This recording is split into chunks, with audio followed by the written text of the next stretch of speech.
What's up, everyone? Welcome into the All 22 NFL podcast, the official podcast of the All 22 fantasy football platform. It's the only fantasy football game with full 53-man rosters, including offensive linemen, where you get to choose personnel packages and have access to PFF grading and advanced stats to make decisions each week. To learn more, go to all-22.com. And Ray, for the first time ever, we have a sponsor for this podcast. It is PG Sports. If you or anyone you know is looking for sports management or just the sickest media sports company out there besides All 22, go visit PG Sports and learn more about them. Shout out to PG Sports. Let's jump into it, dude. It was another amazing week of football. And honestly, like this year's got something to it, man. I don't know what it is. There's some kind of electricity in the air. The rookies are performing. There's 5 quarterbacks that were bottom 5 quarterbacks that are crushing it this year. It's just been exciting. How are you feeling? Great. I think the rookies are all performing because they're getting more opportunities because everyone else is getting hurt. It's just one of those deals where the young legs are surviving, I guess, in a game of attrition.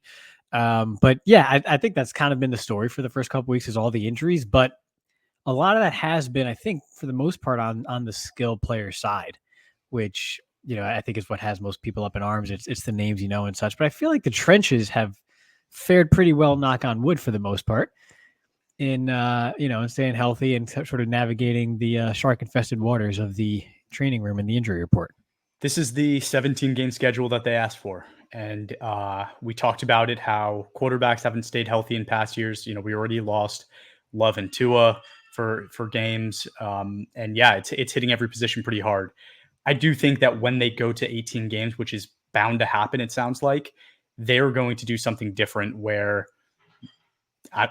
2 bye weeks have to be worked in there, I think. And then there's going to be definitely new requirements at practice. There's going to be new requirements for resting players. Who knows, man? It might look like a completely different NFL if they go that way. But maybe it's an NFL that has healthy players in it, which right now, yeah, you're right. It's been kind of tough. Yeah, I wonder what the calendar shapes up like if there's an extra bye and an extra game. I think that brings us to President's Day weekend, which is kind of like what everyone has had their eyes on for the Super Bowl being on that Sunday, day off Monday, and the NFL just taking over everyone's life as usual, including ours. And we welcome it. We welcome our NFL overlords on this show. Well, week 2 was one for the books, like we talked about, and we're going to do the same exercise as last week, where we go through the top performers, the promising performances, stuff like that. But since it's already Thursday and people might have already seen some of the top performer news, we're going to just dig into one person that really impressed us, right? It could be somebody on the list. It could be somebody off the list. Doesn't matter. Let's start with quarterbacks. And right now on the season, the number 1 quarterback is who we all thought it would be. It's Kyler Murray, right? Kyler Murray has a 93.2 season grade so far. Last week, it is the highest single game score I believe I've ever seen. 99.1, Ray. 99.1 for Kyler. But there's 2 other guys I wanted to talk about really quick. That's Sam Darnold and Justin Herbert. Those are the 2 guys that stood out to me. Sam Darnold, your boy, has been crushing it, right? And it's something with this Vikings team. The coaching is just phenomenal. It's been phenomenal. The defensive side of the ball, the offensive side of the ball, it doesn't matter. They have great coaching. They've been crushing it, but Darnold's looked effective, right? He's putting the ball where it needs to go consistently. He's now a veteran, right? Like, believe it or not, Sam Darnold has been in the NFL longer than most people have, right? He's beyond that 5-year mark. He is a NFL vet at this point, and he's playing like one, right? There's not those rookie concerns that we had with him early on. He might have developed, right? That might be where we are. The other side of things is Justin Herbert learning this new system back-to-back weeks with 50 grades in the 50s. It wasn't 50 exactly. I'm starting to get a little concerned about Herbert just because he always performs statistically, right? That's never been a concern for him. I usually like when a quarterback loses his top receiver, like Tyreek Hill. When that happens, the quarterback is kind of forced to spread things around. And a lot of times it really helps the team out. Justin Herbert lost his receivers, and it really hasn't helped him at all, right? If anything, it's hurt him. Learning the new system, they're 2-0, so that's something, but it definitely hasn't been because of Justin Herbert. He's had injuries in the past. It doesn't look like it's injury related. I'm concerned, but I'm curious how concerned you are. The thing about Herbert's struggles, and yes, you could attribute it to a new system and a new coach and perhaps a lack of wide receivers on the outside. But they have not played strong opponents. I mean, they played the Raiders and they played the hapless, lifeless, chaotic Panthers. So they didn't need him to win these games. You just needed a bus driver out there, and you would have won those games handily, which they did. So the schedule's only going to get tougher. And at that point, is he on a path or a trajectory well enough to be the guy that they need him to be when the schedule gets tough? They play the Chiefs in 2 weeks. Then they get another quasi bye by playing the Denver Broncos, of course. But, Cardinals look like an offense that you're going to have to keep up pace with. And they have the Saints coming to town. So they have, 3 or 4 tough games in there. The Steelers, we know, are a tough out. Before Halloween, for the next 6 games or so are the competition ratchets up a bit. So they're going to need Herbert to be closer to the guy that everybody thinks he can be soon or now, really. So it is a concern. The system is going to not rely on him as much and run the ball with Harbaugh, and they have fantastic offensive tackles, and the line is getting better and all that good stuff. But this is a quarterback-driven league, and you're going to need your quarterback to step up and make plays and keep pace with the opponent when the time comes and when it matters. To something way more fun to talk about, okay? They called me a madman, and everything I predicted came to pass. For the first time in his adult life, Sam Darnold has a semi-competent, or in this case, just legitimately competent system and situation around him, a non-historically bad situation around him with an opportunity to be the guy and not look over his shoulder, not worry about back and forth with Brock Purdy. No, he's the guy in a system that is a grown-up system built for the NFL. And he is now the 3rd highest graded passer in the league behind, of course, Derek Carr and Kyler Murray, just like we all predicted. He has 4 big-time throws, tied for 3rd in the league, the 9th highest average depth of target, and is top 10 in adjusted completion percentage. So he's doing his part. He's not just driving the bus. He is actually carrying this offense. And he's played the 49ers already. It's not like he went out and played, a joke defense. He didn't get to play against the Panthers like some of these other players we're going to get into later this episode. Sam Darnold is a legitimate quarterback in the NFL today, throwing strikes, throwing 97-yard touchdown passes against good defenses in games that matter, and the job is his. Since leaving the Panthers, most of us has probably seen the tweet already.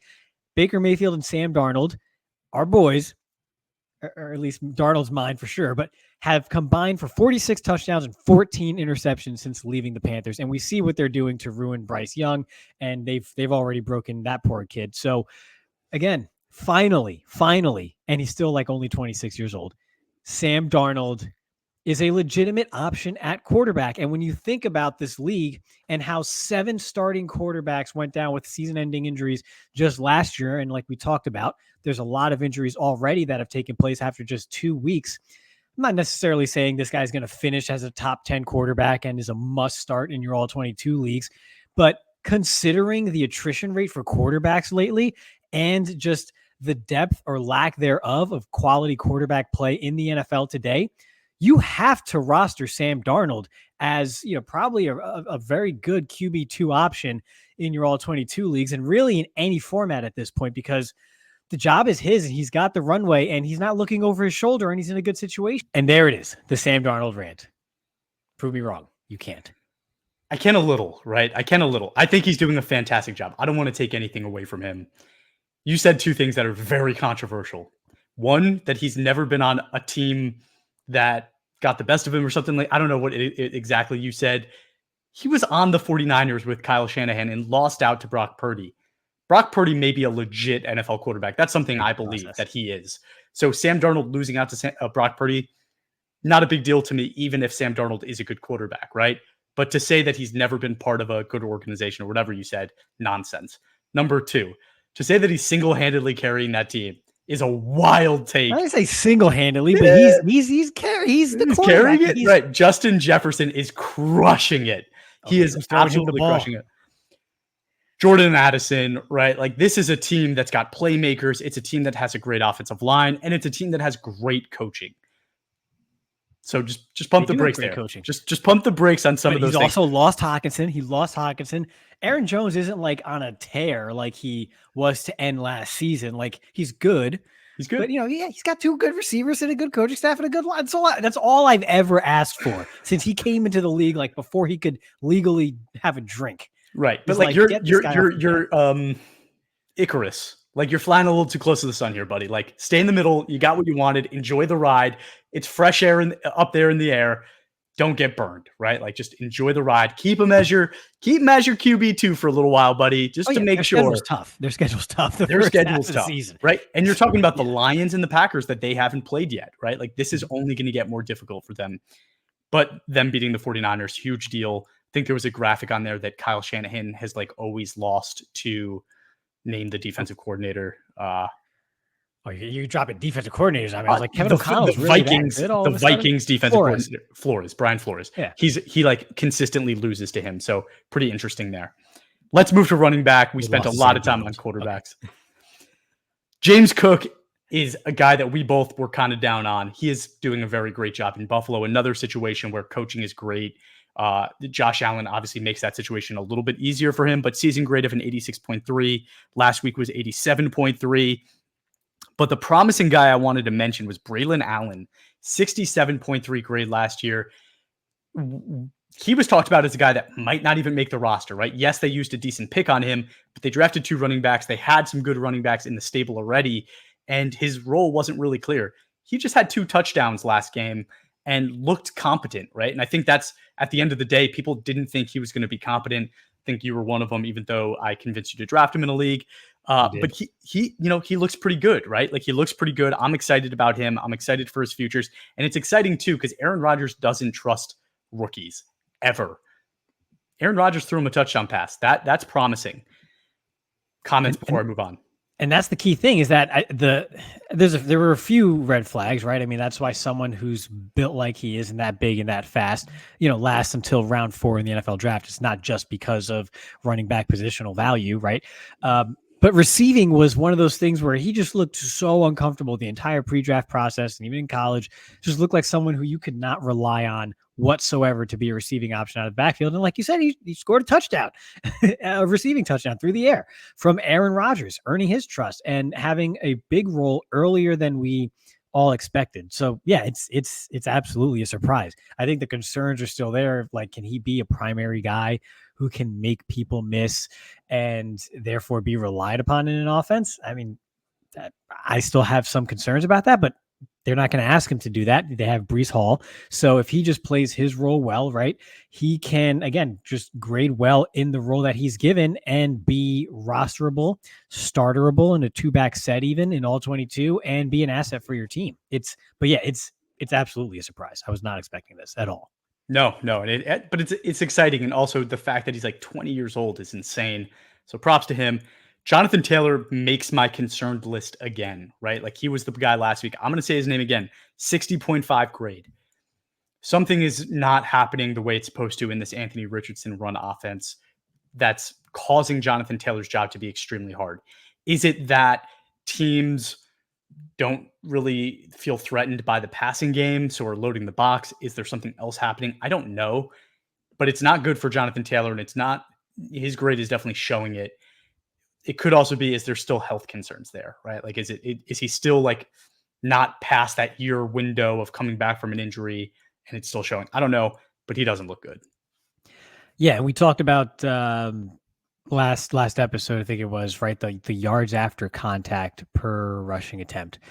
It was better in week 2, but he still, you don't see that explosion. You don't see the same, just the same explosion and the same just dangerousness. Is that a word or is it just danger? I don't know. But he doesn't look like a dangerous player with the ball in his hands like he used to. You look at, he dropped the pass, of course, but like when we've been watching Saquon in Philadelphia, we're like, that, okay, he still got it. Like, this is what we were missing because of the New York Giants offensive line, all that other stuff. You're not seeing that same electricity when Jonathan Taylor runs the football. I don't think it's just a situation where, Anthony Richardson needs to air it out more and kind of soften things up a bit.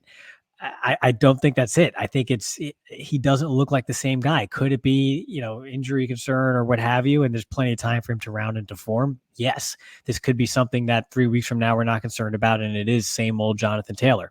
But again, just because a few guys have kind of bucked to the trend does not negate the fact that, 25, 26-year-old running backs are essentially 29, 30-year-old skilled players at other positions, and that's when a decline may start.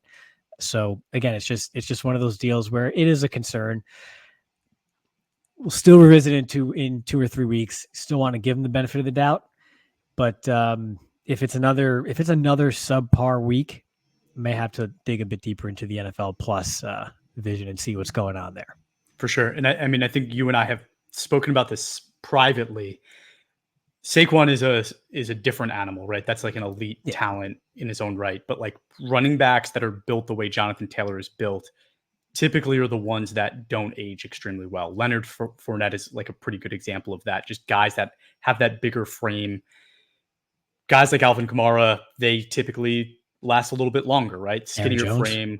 Aaron Jones, less wear and tear on the knees with the extra weight, things like that. I think we're seeing that a little bit with Jonathan Taylor. That's why I'm most concerned. Let's move to receiver, right? So receiver, Chris Godwin right now is the season leader with a 91.7. Marvin Harrison Jr. is the week leader with a 91.5. But the most promising to me outside of Marvin Harrison Jr. is Jackson Smith-Njigba with a 79.7 last week. He seems to really be getting into that offensive system, might be taking the role from Tyler Lockett a little bit where, maybe he's the more relied on guy, getting more opportunity, taking a little bit of that thunder away. He looks good, right? Like, and I think we all said his route running was awesome, right? Like in his film, this is a guy that can move special. His route running was great, but he didn't have elite athleticism and he didn't have elite ball skills or anything really like that to make him an elite receiver. But like I've talked about before, in this all 22 system, you're grading every player on every play. And JSN, when you're that good of a route runner, like even when you're not getting the ball, it probably is a positive result for you. So excited to see him there. And I'm still really concerned about Amari Cooper. 45.6 grade this week after a really bad week last week. I don't have it in front of me what he had last week, but he was on my concerning list last week. He was bad. Yeah. So Jonathan Taylor and Amari Cooper carrying over from last week, definitely concerning there, especially with what's going on with the Browns. It's just kind of seems like a mess.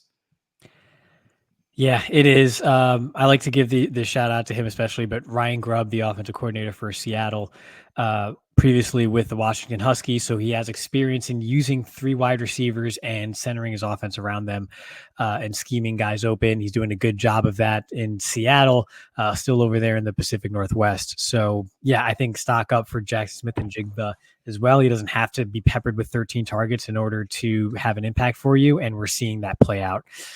Amari Cooper is one of my favorites, and it's going to take a lot for me to give up on him. So we'll see, but I'm not starting him. I have to see. So there's certain players on like the concern list where based off of their resume or age or previous impact or what have you, where I might be concerned, but I'm still starting them because I know the player. I feel good about him for the most part. Amari Cooper is to the point now where it's okay. Now I'm not starting you. I need to see it before I can consider that again. Because it's not just a matter of like in week 1, some of that could be chalked up to the fact that the quarterback play was bad. The opposing defense was just on the money with everything they did. The Cowboys had their number. And so you kind of chalk that one up to, hey, that's just a bad loss. You burn the tape, you move on. That is not the case here. And he's having a case of the dropsies. He himself also just does not look good. And that's the concerning part for me. And that's where I got to step back, remove him from my starting lineup. I'm not dropping him or anything, but I need to see it before I can sort of reevaluate what I want to do with him as far as starting or flex, so to speak, third receiver is concerned in the future. But yeah, got to see it. Okay. All right. Let's go to tight end, where Isaiah Likely is the top season scorer so far with an 87.5 PFF grade. Trey McBride, 91.1 this week. We talked about him in the offseason about how he is that next tight end to come through and really make his name in the NFL as one of these guys, right? And before it was Kittle, Kelsey, Mark Andrews, and a bunch of nothing, right? But Sam Laporta, Trey McBride seem to really be coming up. Laporta's been a little concerning, though. His grades have not been great. I don't know if you've noticed that in the system yet. I think he was in the 50s this week, and I think last week it wasn't great either. So a little bit of a slower start for him, at least in the All 22 platform. So something to keep an eye on. Darnell Washington, though, with an 89.6 grade as my promising performance. Pat Fryermuth is my boy, and I will always root for him. But it's nice to see another guy in Pittsburgh doing well. Darnell Washington dealt with some injuries. We talked about it in the offseason. We were concerned that he wasn't able to get his body healthy enough to be effective in this league. But when we talk about special talents, like we talked about earlier with Braylon Allen, sometimes those special talents are so special that they can overcome things that maybe other players just can't. Darnell Washington might be one of those guys where his blocking ability is going to be special no matter what in the NFL, because he's essentially a sixth tackle that can also do some special things as a receiver. I'm having a good time watching him play. I'm a little concerned about Laporta, but I'm getting more concerned about Travis Kelce.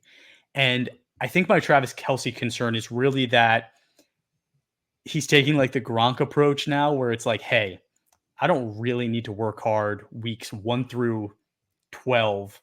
I'll start ramping things up in week 13 and finish the year strong just so that I'm ready for the playoffs. But are we at a point right now where Travis Kelce is kind of like in idle mode? No, I mean, he might just be old. He might just be old. He's 35 years old. It happens. I don't think he looked as great as he had previously, even last year. Last year, there were signs of him slowing down, even and not being the same player. And yes, he still a great tight end overall late in the year and did his part. But I mean, eventually that just catches up. There's another offseason gone by, another near year of age. I think it's just age catching up to him. There's going to be some games where he just pops and explodes because, I mean, he's got the connection with Mahomes, and he is such a savvy player where even if he doesn't have it athletically as like he used to, he can still make some things happen. And sometimes when he's just on. But he's not the same guy anymore. So are you concerned about that? I guess it depends on your expectation of what do you expect from Travis Kelce at this point moving forward?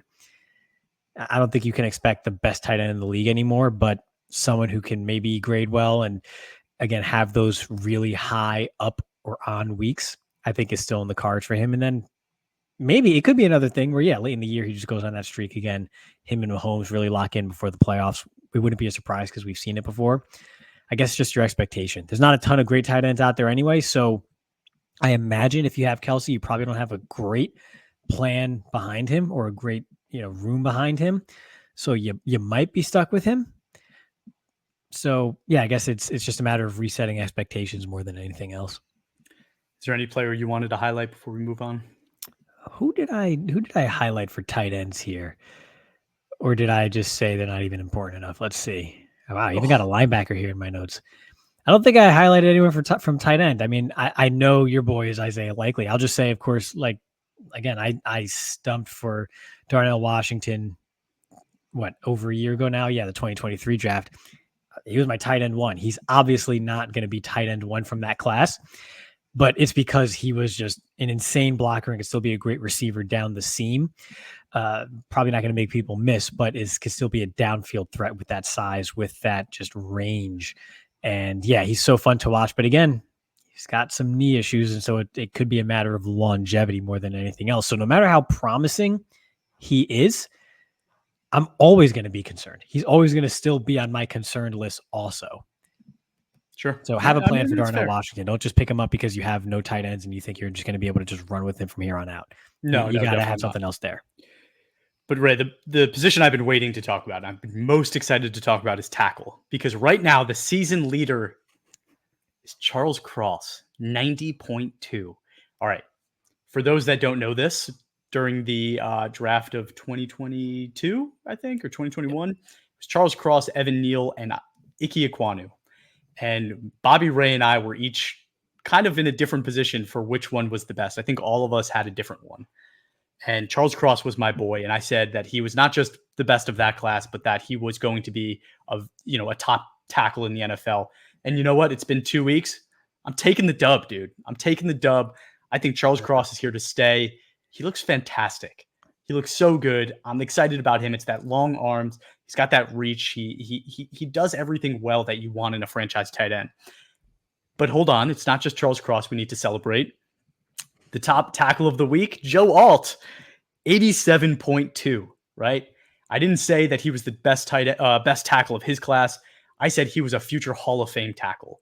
After just 2 weeks in the NFL, he is the top scoring tackle in the NFL.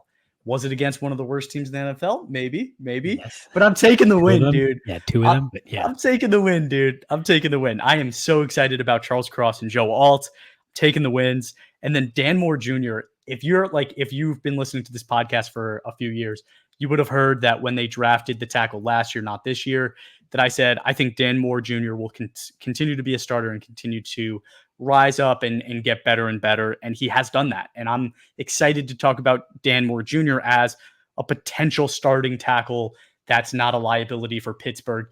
And for some reason, I don't know what it is in my heart, but this year there's two teams that I've been rooting for that I never do, and that's the Steelers and the Titans. I've been enjoying watching the Steelers so much. Why? Because it's the coach. Tomlin is just such a fantastic coach, and everybody's kind of like rooting against him, I feel like. And you know what? He doesn't lose football games. Dude just refuses to lose football games. He has Justin Fields playing as a competent NFL quarterback. I'm rooting for that. I'm rooting for the Titans, right? Like the offensive line, the trenches on defense. Like that's a team I root for too. I like the new coaching staff. Teams I'm excited about. But anyway, I went off course. Dan Moore Jr., doing a great job so far. Very promising. Guy I'm concerned about, Garrett Bowles, 45.5 this week. I think it was in the 50s last week. The Broncos in general are just an absolute mess. Garrett Bowles is one of the top paid tackles in the NFL. You expect a lot more from him. I don't know if you heard Shaq just absolutely destroy Rudy Gobert a few weeks ago, saying that he was like the worst basketball player in NBA history.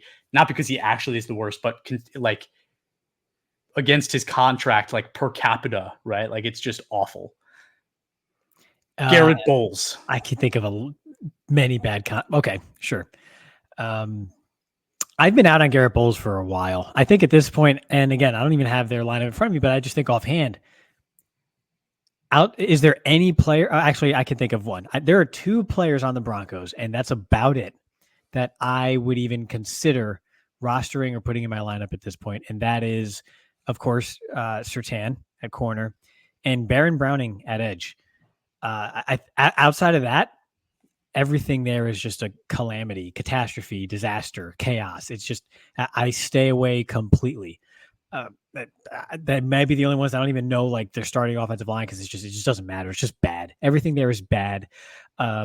They don't trust, which is interesting because the whole point of Bo Nix was being NFL ready, so to speak, and all that. But he clearly can't be trusted to actually push the ball downfield and just kind of get the defense off the back or the necks of his offensive line, because nobody is threatened by him throwing the ball more than 10, 12 yards downfield. So everything is just so compact, and they just can't move the ball. That entire just organization is stuck in mud right now, and I don't really see a way out. So I'm out on every Broncos player. I'm really glad you pointed out the Dan Moore and the Steelers. That's a true underdog story right there in Pittsburgh. How many Super Bowls have they won? But to me, Dan Moore is fool's gold. Don't take the cheese on Dan Moore. I think he's the 11th highest graded tackle right now, but he's gone against Atlanta and he's gone against, of course, Denver. So two really bad opponents. So I'm not ready to change anything with him as far as rostering him or moving him up my depth chart even. I'm just, after 3 years of just flat out subpar play, it's going to take a little bit more than 2 weeks for me to do anything with him. The guy right behind him, however, I believe at 12 is Paris Johnson Jr. I noticed you couldn't give me, the opportunity to shout him out. You just, skipped right over him. But I mentioned him last week. Oh, that's enough. Okay. Yeah. Paris Johnson. So he faced the Rams and the Bills. So Buffalo legit a legit contender there, and he had a better game against Buffalo than he did in week 1. So again, he's one that's coming into his own and has the tools. And so, yeah, that's the name that'll stick out to me, of course, which, I mean, everybody's probably sick of me saying that by now. But yeah, and Joe Alt, beast, no brainer. You could start him this whole season if you want. Yes, he's a rookie. Yeah, he might have some rookie moments, some rookie games, but you could probably start him all season. Everything there just fits like a glove in LA. Yeah, and it just shows how special Alt and Harrison are. Again, second week in the NFL, and they are the highest scoring players at their position. That is special. Yeah. Oh, and just wait till Abraham Lucas comes back for Seattle too, alongside Charles Cross there. I'm so pumped for that. Fingers crossed he can come back and be the same guy. Fingers crossed. Okay, going to guard.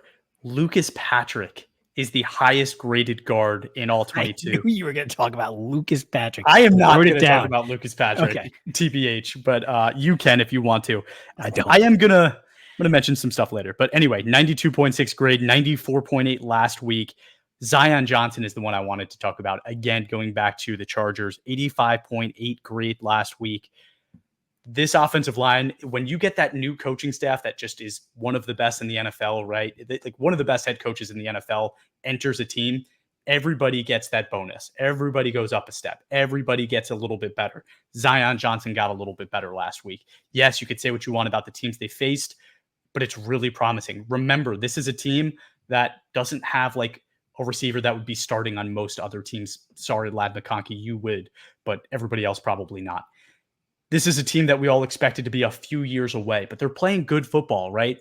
And you can always tell when a team is overachieving when they go and they beat the bad teams, right? Consistently and make it look semi-easy. When they go and play the good teams, can they put up a fight? That, again, I'm going to go back to the Titans for a second. That's what's been promising to me about the Titans. Yes, they've lost the games, but each game was a battle, and they were not supposed to be in those games. I love to see that, right? What do they call that? They cover the odds, right? Or they cover the spread. They cover the spread, right? They're teams that cover the spread. Chargers are not just covering the spread; they're beating the spread. So, like to see that. Like to see that Zion Johnson is doing well. Michael Onwenu on the Patriots was a guy we talked about as one of the top guards in the NFL. I need to check my notes on this, but I think they've been moving him around again. And if that is the case, it's a huge concern and it's affecting him. Ray, you can check on that if you have a second while I talk. But this is a guy that they moved around his entire career. He never had a home at one position, and he was performing extremely well doing that. But we started to see it kind of weigh on him, right? And that's also a way players tend to get hurt on the offensive line is when they're moved around on the offensive line. He's a guy I have full faith in if he can settle into a position again. I don't know if you were able to find anything, but they have him out at tackle again. He's played all the snaps at right tackle, and that's not his best spot. It's just not. We talked about that. We want him inside, and he's out at tackle, and he can be effective, but he's going to be inconsistent. It's not his best spot. And if you're not putting your most talented players in their best spot, you're not giving yourself the best chance to win. So concerned about him until they put him back at guard. I would not be starting him in the meantime, especially with how bad the rest of that offense is. It's going to make his life very, very hard. Let's go to center. Okay. Eric McCoy. We talked about him last week. He balled again this week. 93.1 this week, 93.1 on the season, I believe is what I wrote down here. And I want to talk a minute just about the Saints. Okay. I'm going to check my receipts a little bit here, right? We talked about how they were doing the things I would do, right? They drafted Kool-Aid. We both loved Kool-Aid. Fuanga. I loved Fuanga. He was my tackle 2 at some points in the offseason. I think he ended up as my 3rd, very close there, but very talented player. These guys are kind of playing well, right? And Brian Brisset, maybe not so much, but not everybody I choose is going to do great. But they do things that I would do. Chris Olave is a pick I would have made. I would have underpaid a quarterback like Derek Carr when I don't have a quarterback. It's starting to click, and I love it. Will it continue? I don't know. And I want to talk about them because I think this is going to be the week we kind of figure it out. A huge strength has been not getting pressure on Derek Carr up the middle. Eric McCoy has been a huge part of that. The rest of the offensive line on the interior has been doing a good job too.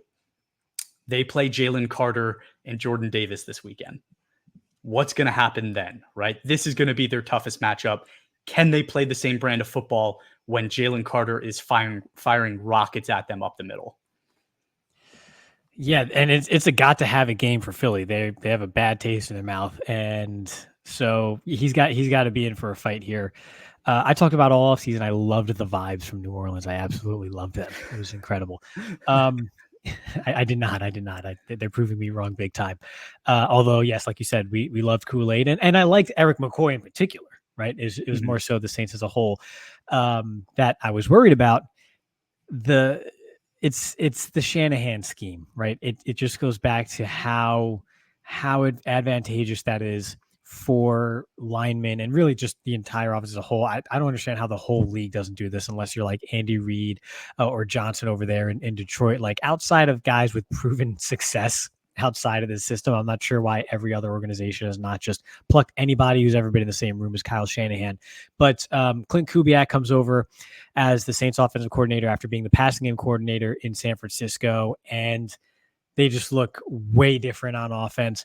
And the other thing I will say, though, regardless, and I mentioned this to you privately off for the podcast, that there's a reason when I know my team's the best, and there's a reason why I did not at all take Dallas as the favorite against New Orleans last week, because whenever they go against anyone who has been in the same room as Kyle Shanahan at one point in their life, they get absolutely destroyed. It doesn't matter who's under the helmet of that opponent. If you are running any semblance of a Shanahan offense, you are going to shred the Cowboys, regardless of their coordinator, regardless of the personnel, home or away, it does not matter. So take the Cowboys' performance a little bit with a grain of salt when you're looking at a lot of these Saints players.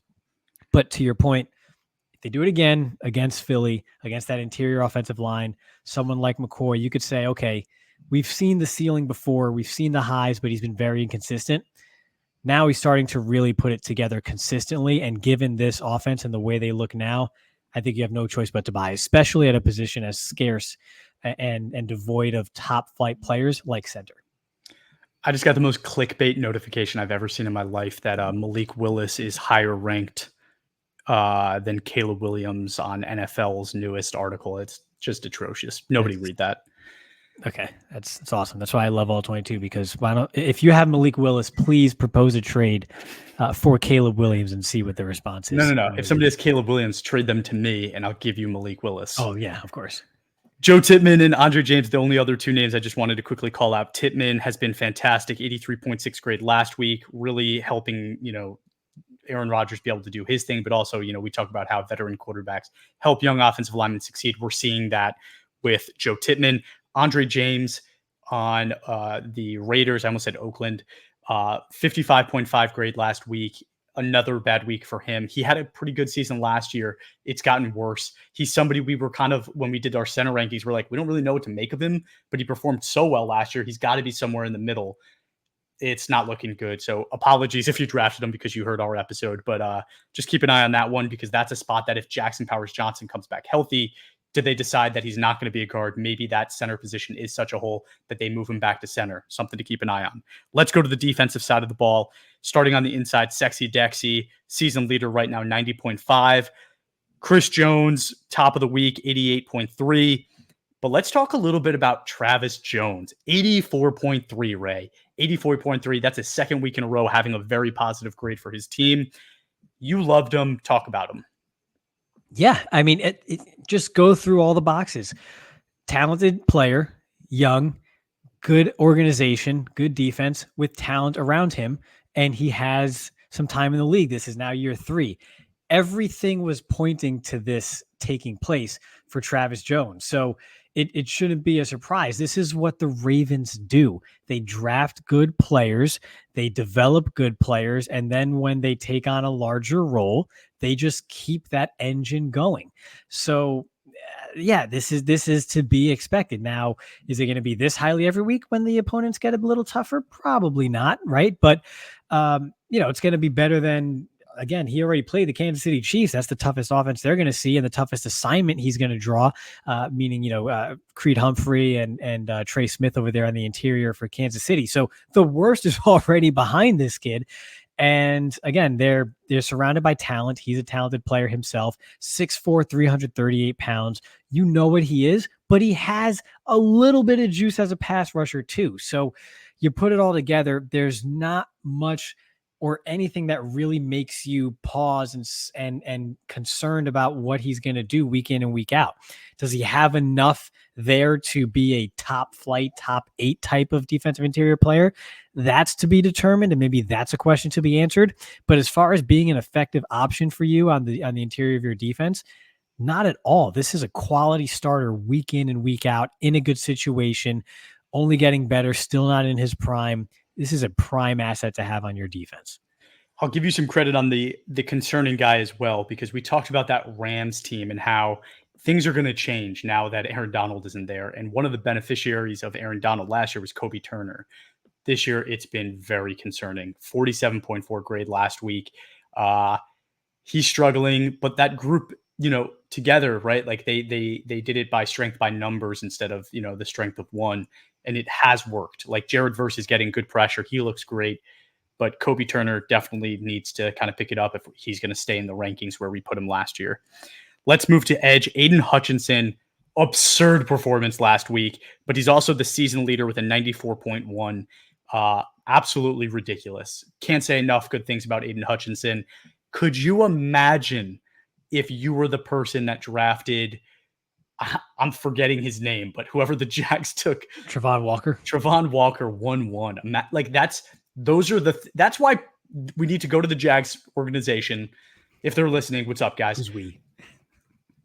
You play all 22 for a couple of years before you handle any more drafts. Ray and I will handle your draft for you until you're ready. But do a couple of these drafts, watch the film, understand what it takes to make a player special. And while you can get upside from talented players, we saw that. We talked about Darnell Washington and Braylon Allen. You can get that. When there's a guy like Aiden Hutchinson there that knows how to play freaking football, you draft Aiden Hutchinson 10 times out of 10. Come play all 22. We'll talk to you about it.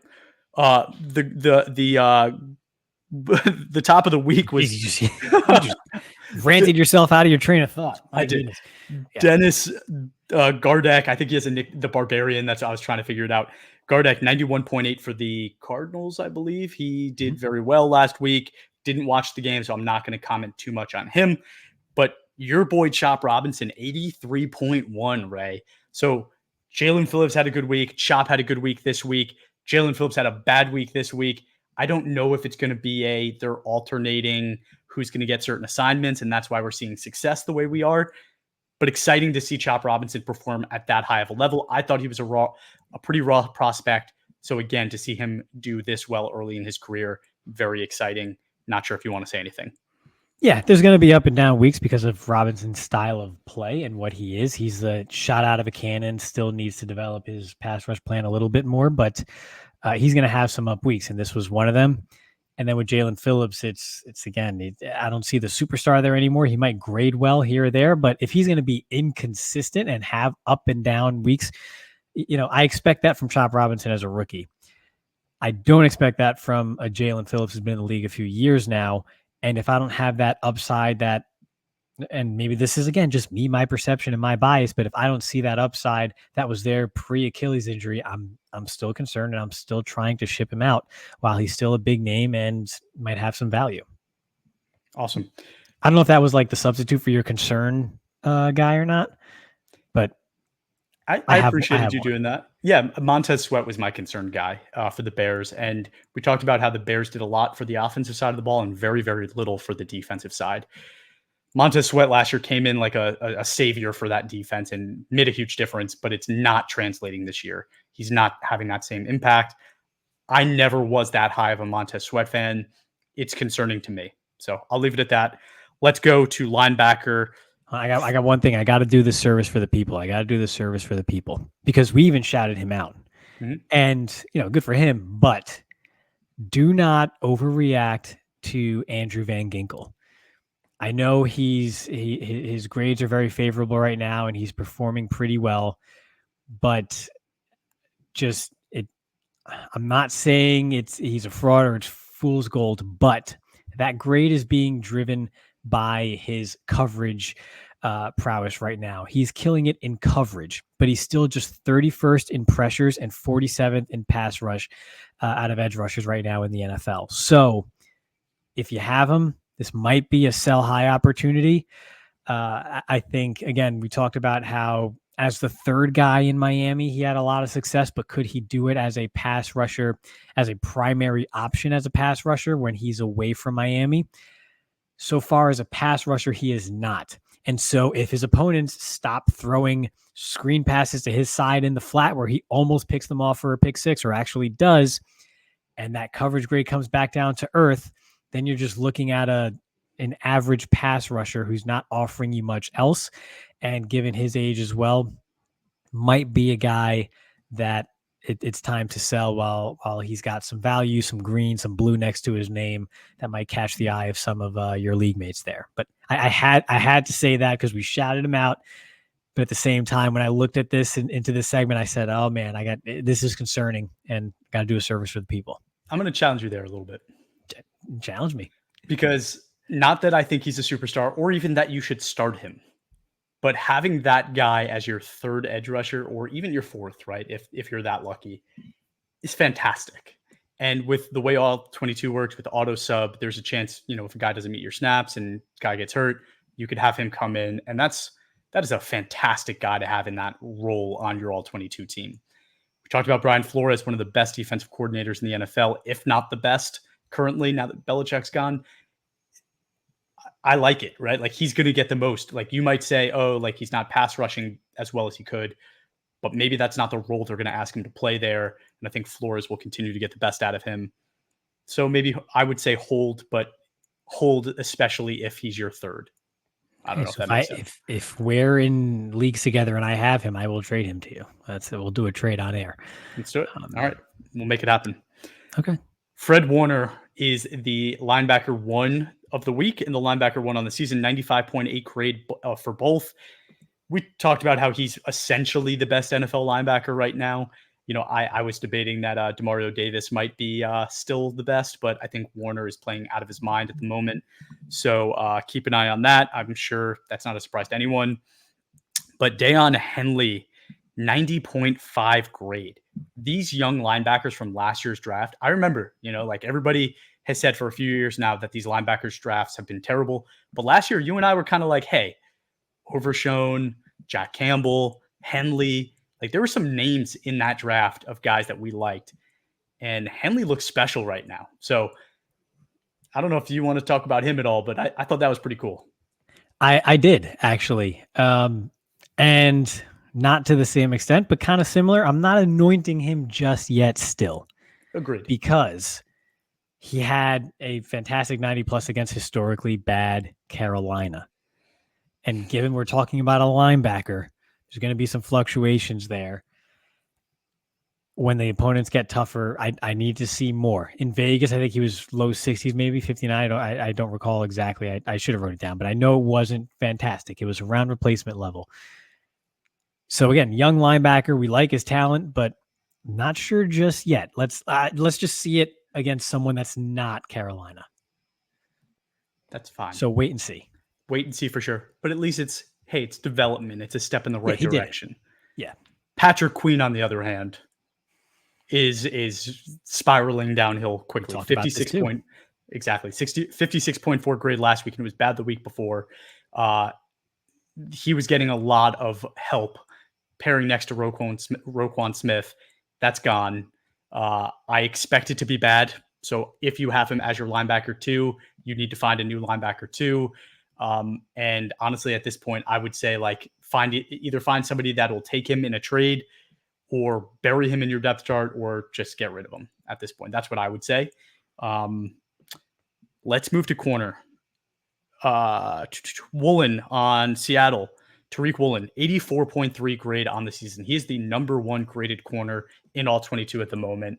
He has been fantastic. And that Seattle team is playing out of their mind. I think it is really the new defensive-minded head coach coming in, changing things up a little bit. We love Pete Carroll, but this guy's doing a great job too, and he's getting the most out of some of these players. He's doing fantastic. Elijah Molden, 92.5 grade. Kamari Lassiter, though. We talked about how he was that guy when we did our rookie draft, what to do episode. We said don't be drafting these cornerbacks early, because guess what? There's guys like Kamari Lassiter that in the 6th and 7th round that have been available in almost all of the drafts we've seen. Go get yourself a Kamari Lassiter. Guess what? 90.1 grade last week with a clutch interception. He looks fantastic, right? And that's exactly what that team needed. I'm excited about that for sure. Yeah, I even picked him up off of waivers in one league after week 1. He was available as a free agent in one of my leagues. So that was a gift. That was a gift. You get one of those per year. That was the one for sure. But oh my gosh, yeah. And it's a volatile position. He's going to have a couple bad games. He's a rookie at a volatile position. There's going to be some red in there at the end of the year when we look back. But this is what he's already shown you what you want to see out of rookies, and it's early on. So yeah, big ups to him. Andrew Phillips, I want to shout him out too. Andrew Phillips actually had 2 solid games against Minnesota and Washington as well. So Andrew Phillips for the Giants, where he's taking on a much bigger role now in the slot. He's given up 7 catches on 9 targets, but it's just been for just 28 yards. So he's not allowing downfield windows from the slot, which can be a very tough position. So 3rd rounder out of Kentucky, who's just another overlooked young player who could have been had late in drafts. Who could have been had late in drafts, but you can now kind of pick up. I think he's a good option to round out your cornerback depth chart as well. Maybe stash him for next year. Just kind of wait that one out, because again, there's going to be some ups and downs there, but he's a good one. I think so far he's shown enough to where I would like to take a flyer on him. And we talked about how the Giants needed that desperately, right? Like the holes on that roster, that was a big one. Cornerback 2. And you said, he's playing mostly in the slot, so maybe cornerback 2 is still a need for them, but it's promising that you don't have 2 major holes at the cornerback position. That's definitely good. Pat Surtain is my concern, right? And it's really, like you said, it's all of Denver that we just need to maybe take a step back and say, let this dust settle before I start investing again. But it's likely that you took Pat Surtain very early in a draft and spent a lot of assets getting him, right? 49.4 grade. It's getting bad in Denver. And it's probably because there's no pass rush and there's nothing happening on that defense to make their lives easier. And maybe he's asked to be Superman at this point. He has not been Superman for that team. Definitely concerning there. I would still, I'm not trading him away. He's still a young player. He will outlast the coaching staff. He will outlast the Russell Wilson contract. But, at this point, week to week, maybe you're not starting any Denver players at all. Let's go to safety. Last position, Julian Love, 91.4 grade for Julian Love. We talked about him last week. But Tyrann Mathieu, 87.5 grade for the Saints. Another guy I would absolutely have on my roster if I was a head coach. Shout out to the Saints. Brian Branch again, though, 86.1. He's been fantastic, man. Talked about how they're using him as this chess piece. He is playing all over the field. But one thing that he does better than most that I see is just his ability to get to the ball. He's got a nose for the ball. He's always in position to make a play and impact the game. And he's doing that consistently. So 86.1 grade for him. And then Derwin James, we talked about all offseason, 59.4 for everything that's going right with the Chargers and players that are playing well. Derwin might be a little far gone with these injuries at this point, like you had mentioned. Yeah, I concur with pretty much all of that. I'm interested not interested in, I think pleasantly surprised, I would say, with Brian Branch, because it is so hard to be asked to do so many different things as a young player and perform as well as he has. So I think kudos to him there. That's a pleasant surprise.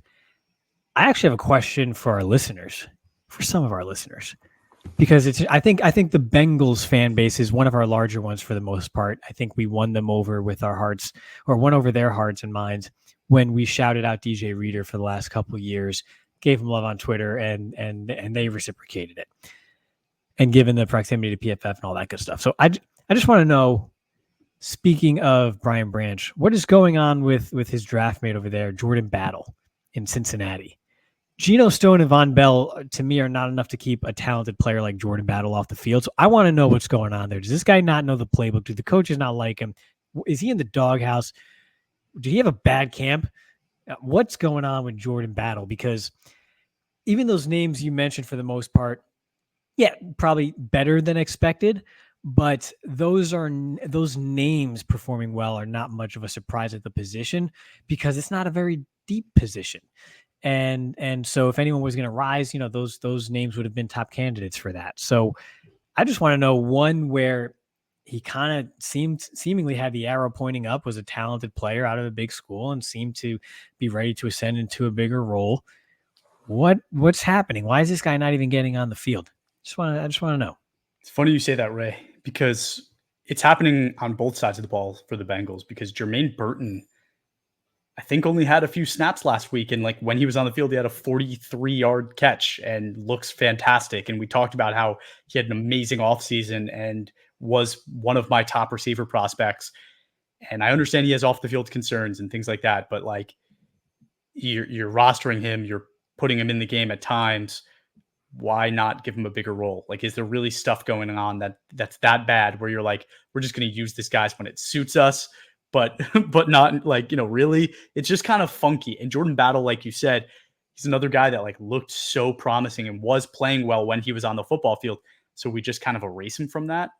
Something's not right. But if you're a Bengal fan, you must be super excited that, after a very poor week one, which again is kind of par for the course with Joe Burrow. That's just kind of how he plays football week one, to come back week two and put up a fantastic game against the Chiefs. And I will say you guys won that football game, and the NFL's taken wins away and given them to the Don't be that Chiefs. guy. I'm giving it to them. Did you see the stat about pass interference calls on interceptions? There was a Twitter thread about that. It's not as much as you would think. It's more than Tom Brady had in his entire career.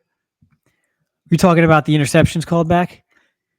Patrick Mahomes currently has 20 interceptions called back. Yeah, on pass interference. Because Tom Brady had that in his entire career. He baits them off sides and then just makes a risky throw. That was literally half. Pass interference calls, not offsides calls.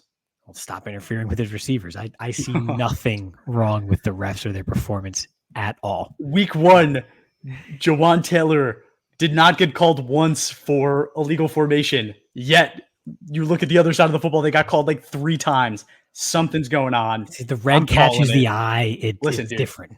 Bobby would be with me. We both have tinfoil hats on, and we'd be sitting here saying something fishy's happening. And if you can't smell it, then unplug your nose. Everybody, thanks for tuning in. If you haven't yet, please give us a follow on Instagram, Twitter, TikTok, and Facebook at all22_PFF. And give us a review wherever you watch or listen to your podcasts. Thanks for tuning in. Have a great night.